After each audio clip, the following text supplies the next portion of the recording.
ya ville ya Kinshasa, Gentini Ngobila Mbaka Bondi Melangaike, azalaki bongo yemoko na terrain pona kotala pe komona misala ya ba réhabilitation ya banzela o ezali kosalema awa na kati ya ville ya Kinshasa. Misala oyo wapi ezali bongo financé na gouvernement provincial ya Kinshasa na yango premier citoyen ya ville Gentini Mbaka Ngobila alingaki yemoko amona pe ayeba misala yango ezali kokende pe ezali kotambola ndenge nini. Abandaki inspection ya ba travaux na ye awa na rond-point Victoire na avenue Victoire na ngambu ya Kasavubu esika oyo wapi place wana ebeba banvula ebele kasi lelo misala ezali kobetama dada na place yango kaka ndenge bozali komona na société ya Adi Construction oyo wapi tangu yemoko Gentini Ngobila Mbaka akomaki ayebaki bongo na kozwa ba explication ya misala yango ndenge nini ezali kotambola kitoko na oyo ezali bongo directeur général ya Adi Construction oyo ezali bongo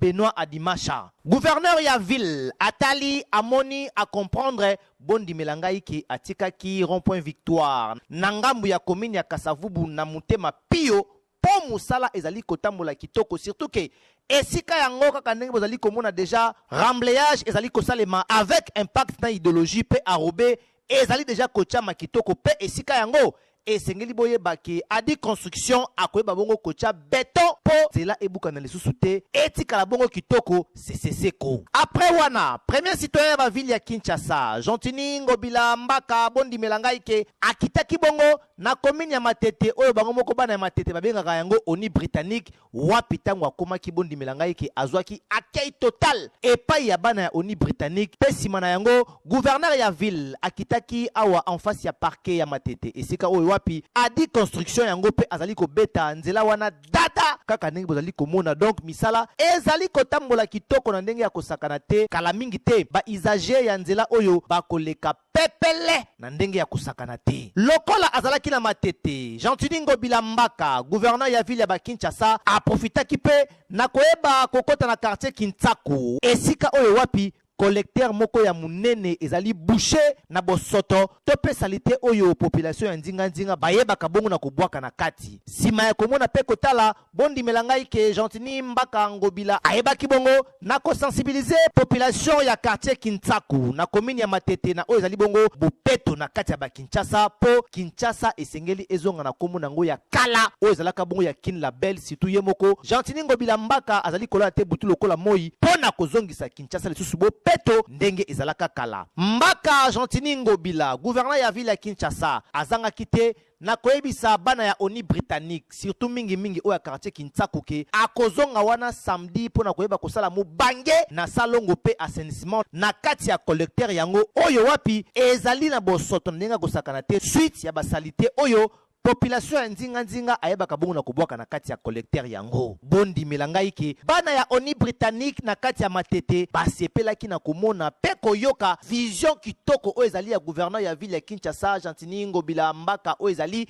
ya Kinbopeto babetelaki ye maboko pe bayembelaki ye na ndenge azali kolola te butu lokola moi pona kosala tout Kinshasa elata lele ya sika. To zonga na makanisi ya malamu parce que na bango mbindo soki nzela ezali mbindo ezala bosoto ezala salite responsabilité ya liboso ezali sociétal donc ezali biso moko bato to vandi bisika wana tozali ko bebisa toza ko tia yango mbindo wana ezala ko pesa biso maladi mbindo wana ezala ko pesa biso nzela ibongi to changer ba mentalité na biso tous ont mentalité à sika na cadre ya Kinshasa bopeto ko to tala ndenge ni ko bongisa bisika o to vandi ndenge to vandi bozo ka solo te to ka solo wana na chao biso moko moto tie solo comment voulez-vous que biso moko ba kinois ba vrai kinois ndebo bani nyos ba banda es bazati nyos bozo ba vrai kinois bo banana ko tia bosoto mbindo sima bolela ndenge ni ya kolongola yango maintenant ya tie yango bongi to sosola to changer mentalité na biso to yeba ndenge nini ya pour tenir jusqu'à tout vendre et la propre parce que c'est pas une macasse pour tout le monde passe ah vous avez le quoi ceux qui quand tu vas les fois même dans le Congo là qui passe il y a pas c'est peut-être c'est pas lui bon tu na comme la calambo on y victoire né comme lelo aye na matete aye kotala mpo Kinshasa ko mapropre donc gouverneur aleki bagouverneur nyonso eza Gentini donc meilleur gouverneur Kinshasa bopeto baacte oyo econtinue eselimite te econtinue jusqu'au bout bopeto kini bopeto ezomonana place oyo libula elaki moye te moto asalazala te